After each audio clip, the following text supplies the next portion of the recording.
نسیم جان لیٹے ہوئے اس طرح ہاتھ اوپر اٹھائے ہوئے تھی جیسے کسی کو پیچھے کو دھکیل رہی ہوں۔ ان کی آنکھوں میں خون ابل رہا تھا۔ اچانک پتوں کے رقص میں تیزی آ گئی۔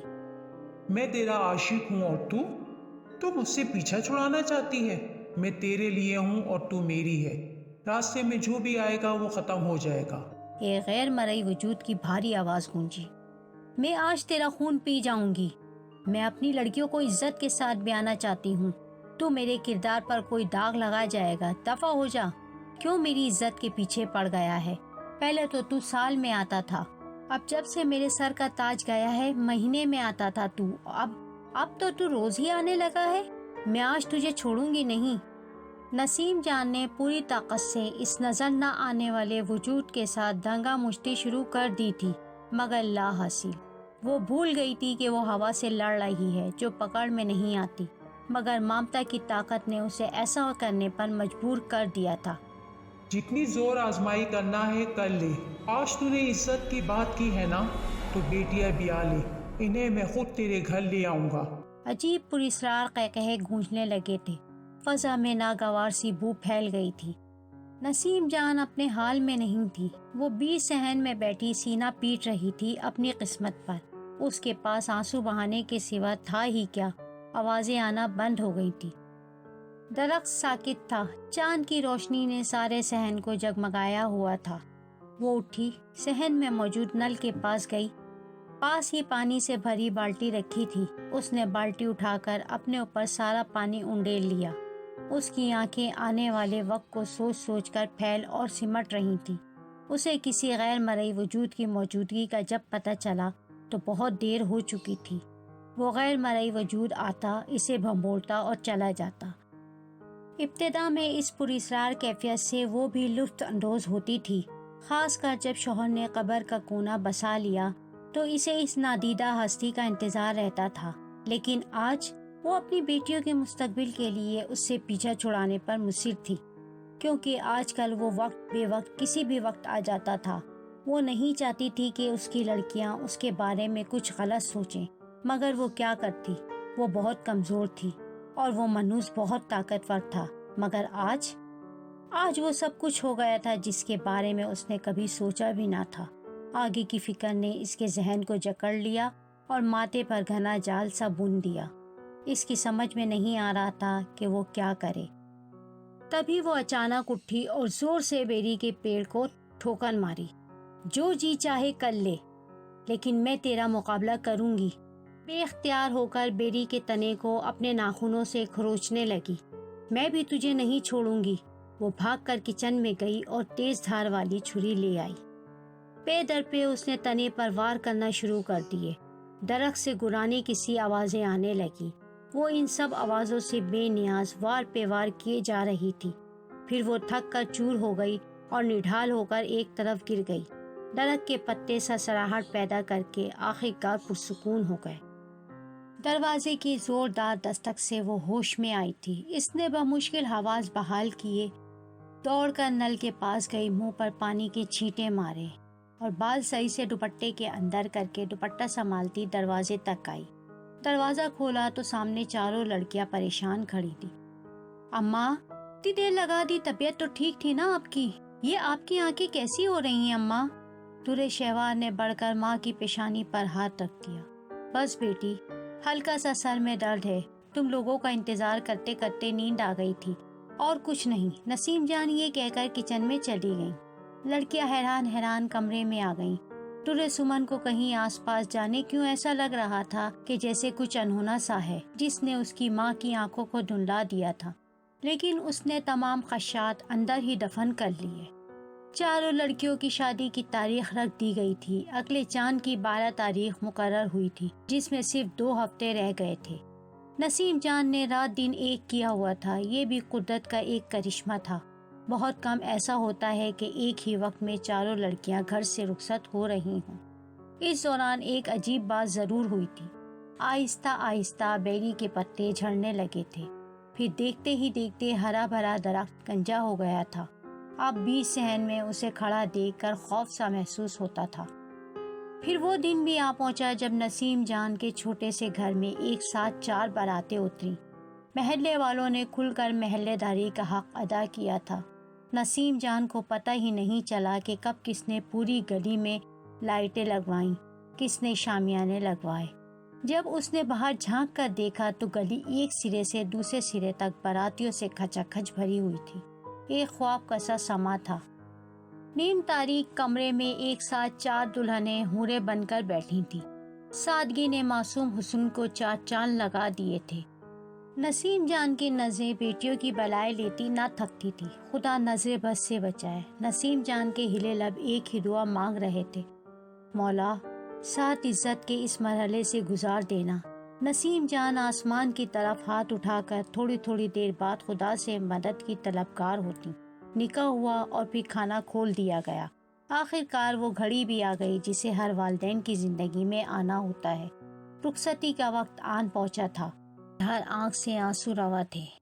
رخصتی کی گھڑی جہاں بوجھ پاٹ رہی ہوتی ہے، وہیں اپنی جان کو کسی اور کے ساتھ ہمیشہ کے لیے اپنے ہاتھوں سے رخصت کر دینا ایک کن چھری سے کلیجہ کاٹنے ہی کے مترادف ہوتا ہے۔ نسیم جان اپنی 4 شہزادیوں کو رخصت کر رہی تھی۔ ان کے دل کا حال وہی جانتی تھی۔ بسم اللہ بوا نسیم جان کے دکھ کو جانتی تھی، اس کے ساتھ ہی چپک گئیں۔ اسے تسلیاں دیتے دیتے انہوں نے رخصتی کے مرحلے کو آسان بنا دیا تھا۔ سارا گھر خالی ہو گیا، باراتی چلے گئے، محلے والے بھی اپنے اپنے گھروں کو چل دیے۔ خالی گھر میں عجیب سی وحشت پھیل گئی۔ اوپر سے بیری کا گنجا درخت ایسا لگ رہا تھا جیسے وہ صحن میں کھڑا قہقہے لگا رہا ہو۔ خدا خیر کرے، آگے کا سوچ کر نسیم جان دوبارہ فکر میں گر گئی تھی۔ یا اللہ کرم کرنا، رحم مولا، تو بڑا غفور و رحیم ہے، میری بچیوں کے نصیب اچھے کرنا۔ وہ دعائیں کرتے کرتے کس لمحے سو گئیں۔ صبح اذانوں کے وقت نسیم جان کی آنکھ کھلی۔ وہ سیدھی اندر کمرے میں گئیں۔ اندھیرے میں اکیلا ملگجی سی روشنی دیتا بلب جھول رہا تھا۔ سناٹے کا راج تھا۔ اوہ، میں تو بھول ہی گئی، میری بچیاں تو اپنے گھر کی ہو گئیں۔ مالک تو رحم کرنا، نصیب اچھا کرنا میری بچیوں کا۔ وہ کہتے کہتے صحن میں آ گئیں۔ کیاری میں لگے پودوں کو پانی دیا اور جب بیری کے پیڑ میں پانی ڈالا تو بڑی زور سے ہاتھ کو جھٹکا سا لگا۔ کر لے ٹھٹول، بگاڑ، کیا بگاڑے گا میرا؟ جو دل چاہے کر لے اب۔ وہ درخت کو دیکھتے ہوئے ڈھاڑی۔ ایک شگاف کہا گونجا تھا۔ نسیم جان نے دل پر ہاتھ رکھ لیا۔ جلدی سے دن نکلے تو بسم اللہ بوا کے ساتھ لڑکیوں کے گھروں کا چکر لگا آؤں۔ وہ آپ یہاں بولتی اندر آ گئیں۔ 9 بجے کے وقت بسم اللہ بوا خود ہی ان کے گھر آ گئیں۔ ارے بیٹی چلو ذرا بڑی والی کے ہاں ہو آتے ہیں۔ انہوں نے آتے ہی ان کے منہ کی بات چھین دی۔ چلو بوا میں تیار ہوں۔ نسیم جان نے چادر کو اچھی طرح لپیٹا اور جھٹ جانے کے لیے قدم بڑھا دیے۔ درے سمن کا گھر یہی ہے نا بوا؟ مگر یہاں تو اتنا شور کیوں ہے؟ یہ بھیڑ کیوں ہے بوا باہر؟ درے سمن کے سسرال کی گلی میں پیر رکھتے ہی ان کے گھر کے باہر لگی بھیڑ نے انہیں ہلا دیا تھا۔ وہ بوا کے ساتھ تیز تیز قدم بڑھانے لگی۔ جانے کیوں ان کے قدم من بھر کے ہو رہے تھے۔ دروازہ پار کرتے ہی گھر کے لون میں بیٹھی عورتوں سے معلوم ہوا رات کے جانے کون سے پہر یا اذانوں کے وقت اچانک ایک چیخ بلند ہوئی جیسے کوئی دلہن کا گلا دبا رہا ہے۔ دلہا میاں نے گھبرا کر نئی نویلی دلہن کو دیکھا تو اس کی موت واقع ہو چکی تھی۔ نسیم جان کے جسم سے کسی نے پوری طاقت سے دل کھینچ لیا۔ وہ چیخ مار کر ہال کمرے میں موجود درے سمن کے لاشے کو چمٹ گئیں۔ میری بچی، ابھی تو میں نے تجھے جی بھر کے دیکھا بھی نہیں تھا، میری سہاگن بچی، اپنی ماں کا تو انتظار کر لیتی۔ میں لٹ گئی میری شہزادی، میری پری مجھے چھوڑ کر چلی گئی۔ تیرے ہاتھوں کی تو مہندی بھی ابھی تک مہک رہی ہے۔ وہ ہوشیانی انداز میں چلا چلا کر اپنی دل کی باتیں اپنی اس بیٹی کو سنا رہی تھی جو بہت دور چلی گئی تھی۔ مگر ان سب باتوں پر کسی کو اختیار تھوڑا ہی ہوتا ہے۔ ماں تھی، ممتا کو قرار دے رہی تھی۔ وہیں بیٹھے بیٹھے اسے باقی تینوں لڑکیوں کی بالکل اسی طرح پراسرار موت کی خبریں بھی مل گئیں۔ مارے صدمے کے نسیم جان کا دماغ الٹ گیا تھا۔ ایک ساتھ بیٹیاں رخصت کر کے دوسرے دن چاروں بیٹیوں کو دنیا سے ہی رخصت کرنا پڑ گیا تھا۔ وہ سیدھی اسپتال پہنچا دی گئیں۔ نسیم جان کے دکھ پر ہر ایک دکھی تھا۔ چاروں گڑیوں جیسی دلہنیں کسی کی آنکھوں سے نہ مہ ہوئی تھی کہ دوسرے ہی دن چاروں کو موت کے سفید لبادے میں لپٹا دیکھنا پڑ گیا تھا۔ یہ سرخ اور سفید کا بھی کیا جوڑ ہے، ایک رنگ خوشی کا ہے تو دوسرا غم کا۔ پورے 24 گھنٹے بعد ڈاکٹروں نے نسیم جان کی حالت کو نارمل کر کے واپس گھر جانے کی اجازت دے دی تھی۔ وہ جو بیٹیوں کی خیریت معلوم کرنے گھر سے نکلی تھی، سب کچھ لٹا کر لوٹ رہی تھی۔ قدم اٹھ ہی نہ رہے تھے، مرے مرے قدموں سے وہ گھر پہنچی۔ دروازہ کھولتے ہی بھائیں بھائیں کرتا گھر کھانے کو دوڑنے لگا۔ چاند کی 14 کا چاند پورے حسن کے ساتھ چمکتا ہوا اس کے آنگن کو چاندنی سے بھر رہا تھا۔ اچانک اسے ہر طرف سے قہقہے گونجتے محسوس ہوئے۔ اس نے نظر اٹھا کر اوپر دیکھا۔ اس اجاڑ درخت پر نئی نئی کوفلیں پھوٹ رہی تھی۔ وہ مڑی، کھلے دروازے سے نکلی، سامنے ہی بسم اللہ بوا کا گھر تھا۔ وہ ڈرانہ اندر گھسی اور سامنے پڑی کلہاڑی کو اٹھا کر واپس پلٹی۔ اس کی تیزی جنونی کیفیت کو دیکھ کر بسم اللہ بوا نے برابر والے گھر کے سمت کو نیند سے اٹھایا اور اسے لے کر نسیم جان کے ہاں پہنچی۔ نسیم جان پاگلوں کی طرح بیری کے پیڑ پر کلہاڑی چلا رہی تھی۔ کبھی وہ سیدھا پڑتا اور کبھی کلہاڑی اچٹ جاتی۔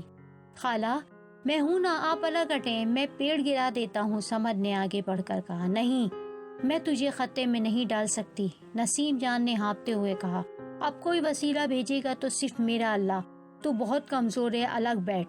خالہ، یہ آپ کیا کہہ رہی ہیں؟ سمد کو لگا کہ نسیم جان کا دماغی توازن بگڑ گیا ہے، مگر نسیم جان جانتی تھی اس کی معصوم پریا اسی بیری کے پیڑ کے عطاب کا شکار ہوئی ہیں۔ اچانک سے پیڑ پوری طرح ہلنے لگا، ایسا لگ رہا تھا جیسے زلزلہ آ گیا ہے۔ بوا اور سمد بہت دور ہو کر دیوار سے جا لگے تھے۔ نسیم جان نے درخت کو دونوں ہاتھوں سے پکڑ لیا تھا۔ تو مجھے اب نہیں ڈرا سکتا، میری گڑیا واپس کر دے، مجھے میری بچیاں واپس کر دے۔ درخت بدستور ہلتا رہا، جیسے آج درخت کے اندر کوئی طوفان آزاد ہوا تھا، اور پھر نسیم جان کو ایک زوردار جھٹکا لگا اور وہ تیورا کر زمین پر جا گری۔ ادھر اس کے ماتھے سے خون کا فوارہ نکلا اور ادھر درخت پرسکون حالت میں واپس آیا۔ نسیم جان اوندھے منہ زمین پر ڈھیر ہوئی پڑی تھی۔ بوا اور سمد نسیم جان کی جانب بڑھنے ہی والے تھے کہ اچانک انہیں چوں چوں چڑیوں کی آواز سنائی دی۔ ارے یہ کیا ہے؟ بوا نے چڑیوں کی آواز کی جانب گردن کی۔ سمد بھی حیران تھا۔ نسیم جان پوری طاقت لگا کر اٹھ بیٹھی اور پھر آنکھوں میں گلابی ڈورے لیے پیڑ کی جانب دیکھنے لگی۔ 4 سنہری چڑیاں چھوٹی چھوٹی سی نسیم جان کے اس طرح بیٹھتے ہی درخت سے اتر کر نسیم جان کے پاس آ کر چوں چوں کرنے لگی۔ نسیم جان نے انہیں ہاتھ میں لے کر پیار کیا۔ یہ اس کی اپنی گڑیاں تھیں جو چڑیا بن کر پھر سے بابل کے جھبے پر آ گئی تھی۔ نسیم جان نے انہیں واپس درخت کی جانب اڑا دیا اور اب اس کے قدم کمرے کی جانب تھے۔ درخت پرسکون تھا اور یوں لگتا تھا جیسے نسیم جان کے کمرے میں جانے پر اسے کوئی اندیکھی سی خوشی ملی ہو۔ ادھر نسیم جان نے کمرے میں پیر رکھے، ادھر معمول کی طرح درخت جھومنے لگا۔ عین اسی وقت دروازے پر دستک ہوئی اور باہر سے آواز آئی، نسیم جان، فکر نہ کر، وقت پورا ہوتا ہے تو وسیلہ خود نکل آتا ہے۔ اگر اجازت دے تو میں اندر آؤں؟ کون ہے؟ اندر آ جاؤ۔ دروازہ کھلا اور ایک ملنگ داخل ہوا۔ اس کے ہاتھ میں مورچھل تھا، گلے میں کشکول لٹک رہا تھا، بال جھڑولے تھے اور گلے میں عقیق کی مالا۔ جیسے ہی وہ اندر داخل ہوا، چٹاخ کی زوردار آواز گونجی۔ ملنگ نے گال پر ہاتھ رکھ کر پیڑ پر نظر ڈالی، پھر گونجدار آواز میں بولا، اچھا ہوا، شروعات تو نے کر دی۔ پھر اس نے اپنی جھولی میں ہاتھ ڈال کر کچھ نکالا، پھر دوڑنے کے انداز میں پیڑ کے گرد چکر لگا کر اس نے کالے دانے بکھیر دیے جیسے وہ حصار کھینچ رہا ہو۔ پھر اس نے چہرہ اوپر اٹھا کر پیڑ کی اونچی شاخ پر نظر ڈالی اور بولا، ہمت ہے تو باہر نکل۔ سن، ابھی تک تجھے اس لیے کچھ نہیں کہا گیا کہ تو خلق خدا سے ٹکرا نہیں رہا تھا، کسی کو نقصان نہیں پہنچا رہا تھا، مگر اب تو نے 4 جانیں دے کر عطاب کو آواز دی ہے۔ زندگی کا مالک و مختار خدا ہے۔ تو نے ان 4 بہنوں کی جان لے کر بہت ظلم کیا ہے، تجھے اس کی سزا ضرور ملے گی۔ اسی وقت پیڑ زور زور سے ہلنے لگا۔ خوب اچھل کود مچا لے، تو اب نسیم جان کو بھی ڈرا نہیں سکتا، تجھے قید ہونا ہی پڑے گا۔ اگر شرافت سے نہیں آئے گا تو تجھے کھینچ کر اتاروں گا اور تجھے اذیت بھری زندگی ملے گی۔ تا عمر تو خاردار آتشی کوڑے سے پٹا رہے گا۔ ملنگ کی باتیں سن کر اور بیری کے ہلتے ہوئے پیڑ کو دیکھ کر بسم اللہ بوا اور سمد حیرت سے گنگ تھے۔